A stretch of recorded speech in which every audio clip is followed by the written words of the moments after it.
नमस्कार। आपका अखबार के YouTube चैनल पर आपका स्वागत है। मैं हूं प्रदीप सिंह। प्रधानमंत्री नरेंद्र मोदी जब चुनाव कैंपेन के लिए निकलते हैं, चुनाव की दृष्टि से जब भाषण देते हैं, तो उनके भाषण में जो कटाक्ष होता है, जो संदेश देना होता है, उसके लिए बहुत ज़्यादा नहीं बोलते। कुछ शब्दों में ही वो अपनी बात को लोगों तक पहुंचाने की क्षमता रखते हैं। गोरखपुर में उन्होंने 3 बातें कहीं 2-2 शब्दों की, लाल टोपी, रेड सिग्नल और खतरे का निशान। अब इन तीनों में कोई अंतर नहीं है, लेकिन उनको मैसेज देना था और वो मैसेज पहुंच गया जहां पहुंचना था, लोगों तक भी पहुंच गया और जिस पार्टी के लिए था यानी समाजवादी पार्टी, वहां तक भी पहुंच गया। उससे समाजवादी पार्टी में बहुत ज़्यादा बौखलाहट है। अब आप कहेंगे कि इन 3 शब्दों से, 2-2 शब्दों के 3 बातों से कैसे बौखलाहट हो जाएगी किसी पार्टी में, ये कौन सी बड़ी बात, बताता हूँ आपको। देखिए, समाजवादी पार्टी की दुखती रग है उसके वोटर का एग्रेशन, जिसको आप गुंडई कहें, जिसको आप माफियावाद कहें, जिसको आप अराजकता कहें, जो भी आप नाम देना हो दे सकते हैं। जैसे ही समाजवादी पार्टी सत्ता में आती है या आती हुई दिखती है या उसको लगता है कि आ रहे हैं, उसका समर्थक, उसका वोटर जो है, वो पूरे अपने एग्रेशन से, अपने पूरे आक्रामक रूप में आपको ज़मीन पर नज़र आने लगता है। आजकल अखिलेश यादव की सभाएं देख रहे होंगे आपको लग रहा होगा बड़ी भीड़ आ रही है, मतलब बदलाव होने जा रहा है। इस मुगालते में न रहिए। जो भीड़ आ रही है वो इसलिए कि उसको लग रहा है कि सत्ता आ रही है, इस उम्मीद में, तो उसमें जोश आपको दिखाई देगा, उसमें उत्साह दिखाई देगा। और अगर आप ध्यान से देखें तो अखिलेश यादव की सभाएं उन्हीं जगहों पर हो रही हैं ज़्यादातर जहां उनका कोर वोट यानी यादव और मुस्लिम, जो इन 2 वर्गों की आबादी जहां ज़्यादा है, वहीं सभाएं हो रही हैं और वहाँ बड़ी सभाएं हो रही हैं, इसमें कोई शक नहीं है। और बड़ी सभाओं से कुछ भी जो है ये निष्कर्ष निकालना कि ये वोट में उसी परिमाण में आएंगे, ये फिर अगर आप ऐसा सोचते हैं तो गलत नतीजे पर पहुंचेंगे। क्योंकि संख्या बल को दिखाना और वोट में उसको तब्दील करना एक बात है, दूसरा जो दूसरा पक्ष है यानी भारतीय जनता पार्टी, ये चुनाव जो है पूरी तरह से मेरा मानना है कि ये 2 ध्रुवीय हो गया है। भाजपा और समाजवादी पार्टी के बीच में चुनाव हो रहा है। दूसरा पक्ष है जहां मैं कह रहा हूं प्रो इनकम्बेंसी है, एंटी इनकम्बेंसी नहीं है। दुनिया में कोई ऐसी सरकार नहीं होगी जिससे सब लोग 100% लोग संतुष्ट हो जाएं। तो इस सरकार से भी 100% लोग संतुष्ट हैं, ऐसा नहीं, मैं नहीं कह रहा हूँ। और जब मैं 100% की बात कर रहा हूँ तो मैं भाजपा समर्थकों और मतदाताओं की बात कर रहा हूँ। जो विरोधी हैं उनकी तो बात ही नहीं कर रहा हूँ। जिन लोगों ने 2017 में वोट देकर इस पार्टी को सत्ता में पहुंचाया, उनमें से कह रहा हूँ 100% वो सब के सब संतुष्ट हैं, ऐसा नहीं है। लेकिन संतुष्ट न होना और पार्टी के खिलाफ जाकर वोट करना, इन दोनों में बड़ा अंतर होता है। नाराज़गी, असंतोष, ये आपको सुनने को मिलेगा, लेकिन जिस दिन वोट देने का समय आएगा, जब बटन पर उंगली रखने का समय आएगा, तब वो फैसला, वो असंतोष, वो पीछे चला जाएगा। क्यों पीछे चला जाएगा? फिर सामने वाले की ये जो ख्याल जैसे ही आएगा कि इनको हरा रहे हैं तो आ कौन रहा है, जब तक ये गलतफहमी रहती है। अगर ये त्रिकोणीय संघर्ष होता तो मेरा मानना है कि बीजेपी का शायद हो सकता है ज़्यादा नुकसान होता। जो असंतुष्ट हैं या नाराज़ हैं, उनमें से कुछ लोग खिलाफ वोट शायद कर भी देते। लेकिन जैसे ही उनको उस इलेक्ट्रॉनिक वोटिंग मशीन पर, ईवीएम पर साइकिल का निशान दिखेगा, उनको जो है पिछले 5 साल का यानी 12 से 17 का दौर याद आ जाएगा, जब कोई भी आपकी ज़मीन पर कब्जा कर सकता था, जब कोई भी आपके घर में घुसकर आपका घर कब्जा कर सकता था। आप कुछ नहीं कर सकते थे, पुलिस आपकी मदद नहीं कर सकती थी। पुलिस में जाने पर आपके खिलाफ जो है उल्टा जो है मुकदमा दर्ज हो सकता था। आप अदालत जाइए, सालों साल लड़ते रहिए, आपको ज़मीन नहीं मिलने वाली थी, आपको अपना मकान नहीं मिलने वाला था। पश्चिमी उत्तर प्रदेश में उससे बुरा हाल था। लड़कियों का घर से बाहर निकलना, ये बात मैं कई बार कह चुका हूँ, बार बार कह रहा हूँ। ये इस चुनाव का मुख्य मुद्दा है, इसलिए बार बार दोहराता हूँ कि लोगों के लिए रोटी, कपड़ा, मकान, ये सब ज़रूरी है, लेकिन उससे पहले सुरक्षा और जीवन जरूरी है। अगर सुरक्षित नहीं रहेंगे तो चाहे आप जितने पैसे वाले हों, आप धनाढ्य हों, धन कुबेर हों, लेकिन आपको अगर हर समय ये डर सताता रहे कि आपके लड़के का अपहरण हो जाएगा, आपकी बेटी को कोई उठा लेगा, आप रास्ते में जा रहे हैं तो आप पर हमला हो जाएगा, कब आपकी गाड़ी छीन ली जाएगी, अगर ये डर आपके मन में बैठा हुआ है तो वो पैसा आपके किसी काम का नहीं होता है। इसलिए प्रधानमंत्री इस मानसिकता को समझते हैं। आप ये समझ लीजिए कि पिछले कई चुनाव, बल्कि कहें 2007, 2012, 2017 विधानसभा चुनाव की बात कर रहा हूँ, उसके अलावा 2014 और 2019 लोकसभा चुनाव, लेकिन लोकसभा चुनाव को अभी छोड़ देते हैं, 3 विधानसभा चुनाव की बात करते हैं। तीनों में मुद्दा जो है वो वर्तमान सरकार की कानून व्यवस्था के मोर्चे पर नाकामी का रहा, उसकी वजह से सरकार के खिलाफ वोट पड़ा।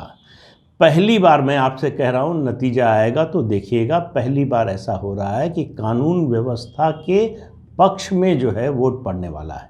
इस सरकार ने कानून व्यवस्था के मोर्चे पर जितना बड़ा काम किया है पिछले 25-30 साल में नहीं हुआ है। एक छोटा सा पीरियड फिर कह रहा हूँ, वो कल्याण सिंह का पहला कार्यकाल, उसको छोड़ दीजिए तो उसके अलावा जो है आप पिछले 25-30 साल का रिकॉर्ड उठाकर देखें तो आपको पता चलेगा कि उत्तर प्रदेश विधानसभा चुनाव में सबसे बड़ा मुद्दा कानून व्यवस्था का बनता है। दूसरा मुद्दा बनता है बिजली का, उससे किसान हो, आम जनता हो, जो बच्चे घर में पढ़ाई करते हैं, जिनको दफ्तर में काम करना पड़ता है, जो अपना छोटा मोटा व्यवसाय चलाते हैं, जो मिल चलाते हैं, जो बड़े कारखानेदार हैं, जो खेती करते हैं, किसानी करते हैं, हैंडपंप लगाते हैं, ट्यूबवेल से पानी चाहिए होता है, जिनको डीजल पंपिंग सेट लगाना पड़ा था, उन सब के लिए बिजली एक बड़ी समस्या थी। किसानों के लिए सबसे बड़ी समस्या थी कि पता चला कि सर्दियों में रात में पानी आ रहा है और गर्मियों में दिन में पानी आ रहा है। बिजली आ रही है तो इसलिए पानी जो है उनको सींचने के लिए, खेत सींचने के लिए मिल रहा है। तो वो जो कष्ट था वो सब खत्म हो चुका है। तो कानून व्यवस्था, बिजली, ये 2 बातें। लेकिन मैं प्रधानमंत्री के बयान की बात कर रहा था। प्रधानमंत्री ने अपने इस बयान को पीएमओ के हैंडल से भी ट्वीट किया। ये शायद पहली बार हुआ है। इससे पहले उन्होंने अपने किसी इस तरह के राजनीतिक बयान को अपने पीएमओ के हैंडल से ट्वीट नहीं किया। इसकी भी प्रतिक्रिया हुई। तो अखिलेश यादव ने पूछा कि भाई पार्टी की बात तो अलग है, क्या भारत सरकार की भी हमारे बारे में यही राय है? तो देखिए, ये तीर लगा है निशाने पर। मैंने अभी पिछला जो वीडियो बनाया था समाजवादी पार्टी का, उसमें भी ये बात कही थी कि समाजवादी पार्टी की छवि जो अराजकता की, असामाजिक तत्वों की, आपराधिक छवि के लोगों के साथ की बन गई है, उससे अखिलेश यादव इसे निकाल नहीं पाए और अब उनकी निकालने की इच्छा भी नहीं है। तो जैसे ही ये चुनाव बाइपोलर हुआ, लगा कि 2 पार्टियों में मुकाबला है, तो सपा के लोगों को लगा कि हमारा मौका लग सकता है। आप देखिए किस तरह से सड़कों पर निकले हैं। दरअसल जितना जोर शोर से समाजवादी पार्टी के कार्यकर्ता, उसके समर्थक सड़क पर आएंगे, उतना ही आम आदमी के मन में डर पैदा होगा। ये डर पैदा होगा कि फिर से सपाई आ रहे हैं, हमारा क्या होगा, हमारे बच्चों का क्या होगा, हमारे घर की औरतों का क्या होगा, उनका निकलना मुहाल हो जाएगा, उनका जीना मुहाल हो जाएगा। ये जो चीज़ है, इससे समाजवादी पार्टी उबर नहीं सकती। और इसी भावना को लगातार मुख्यमंत्री योगी आदित्यनाथ भी उभार रहे हैं, प्रधानमंत्री भी अपने भाषणों में कह रहे हैं कि कल्पना कर लीजिए 2012 से 2017 के बीच में आपका जीवन कैसा था, आपके मन में, आपके परिवार के मन में सुरक्षा का भाव कैसा था, और आज कैसा है 17 से 22 जब चुनाव होगा फरवरी मार्च में। तो ये तुलना जैसे ही करेगा सामान्य व्यक्ति, सामान्य मतदाता, उसके मन में समाजवादी पार्टी उम्मीद नहीं, भय पैदा करेगी। और समाजवादी पार्टी के प्रति ये जो भय का भाव है, भय की भावना है लोगों के मन में, उसी भय का दोहन भारतीय जनता पार्टी कर रही है। ये समाजवादी पार्टी से मन में डर बैठा हुआ है, उसके भयादोहन की कोशिश है प्रधानमंत्री का ये बयान। लाल टोपी यानी सपाई, सपाई यानी कानून व्यवस्था से, कानून से जिनका कोई साबका नहीं, कोई मतलब नहीं, कानून के अनुसार नहीं चलना, ये जो है विशेष गुण है समाजवादी पार्टी के समर्थकों का। उनके कार्यकर्ताओं का। इसलिए जब योगी आदित्यनाथ ने कहा कि जिस गाड़ी पर सपा का झंडा लगा हो समझिए कोई गुंडा बैठा है, तो वो ये नहीं कह रहे थे कि समाजवादी पार्टी में सब गुंडे हैं। वो प्रतीकात्मक बात है कि लोगों के मन में यही डर बैठा हुआ है। 12 से 17 के बीच में समाजवादी पार्टी का झंडा लगाकर नंबर प्लेट हटाकर गाड़ियां चलती थी और किसी की मजाल नहीं है कि रोक दे। किसी पुलिस वाले की हिम्मत नहीं है कि रोककर चालान कर सके या सवाल पूछ सके। गाड़ी चल रही है, अगर उससे किसी को धक्का लग गया, चोट लग गई, तब भी कुछ नहीं होगा। ये दृश्य लोग भूले नहीं हैं, और अगर भूलने की कोशिश कर रहे थे, भूल रहे थे, तो भारतीय जनता पार्टी उन्हें भूलने नहीं दे रही है। न तो प्रधानमंत्री नरेंद्र मोदी भूलने दे रहे हैं और न ही मुख्यमंत्री योगी आदित्यनाथ भूलने दे रहे हैं। तो समाजवादी पार्टी भारतीय जनता पार्टी को चुनौती उन्हीं इलाकों में देने की स्थिति में है जहां उसका MY समीकरण मजबूत है, संख्या बल के हिसाब से, मतों के प्रतिशत के हिसाब से। अगर वहां मजबूत है तो वहां चुनौती है। पश्चिमी उत्तर प्रदेश के बारे में मैं सुन रहा हूं, 2014 में भी यही सुन रहा था, 17 में भी, 19 में भी, कि बीजेपी की स्थिति खराब है, बीजेपी के खिलाफ फलां है। आप मानकर चलिए कि पश्चिमी उत्तर प्रदेश में भारतीय जनता पार्टी की स्थिति जो 14, 17, 19 में थी उससे ख़राब नहीं होने जा रही है। अगर उससे बेहतर नहीं होती है तो बेहतर हो जाए तो कोई मुझे आश्चर्य नहीं होगा। जयंत चौधरी और अजीत सिंह दोनों अलायंस में लड़े थे समाजवादी पार्टी से, और उस समय याद रखिए मायावती भी उस अलायंस में थी। बहुजन समाज पार्टी उत्तर प्रदेश की ऐसी पार्टी है, भाजपा के अलावा जो विपक्षी दल हैं उनमें, जो अपना वोट ट्रांसफ़र कराने की क्षमता रखती है, 100% वोट ट्रांसफ़र कराने की क्षमता रखती है। उसके बावजूद दोनों हार गए, जयंत चौधरी भी हारे और अजीत सिंह भी हारे। अब वो वोट नहीं है, वो मायावती का, बहुजन समाज पार्टी का वोट अब सपा और RLD के पास नहीं है। उस वोट की भरपाई करने के लिए कोई और सामाजिक समूह का कोई गुट सामने नहीं आया है, बल्कि उल्टा हुआ है।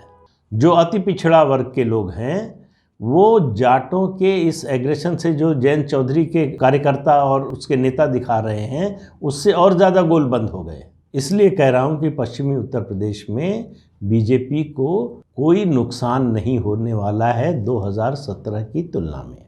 लेकिन बीजेपी के लिए चुनौती पूर्वी उत्तर प्रदेश बनेगा। और फिर यहाँ एक जो धारणा है, जो परसेप्शन बना हुआ है कि वो ओम प्रकाश राजभर के समाजवादी पार्टी के साथ आने के कारण है। समाजवादी पार्टी के साथ ओम प्रकाश राजभर के आने से समाजवादी पार्टी का कोई भला नहीं होने वाला है।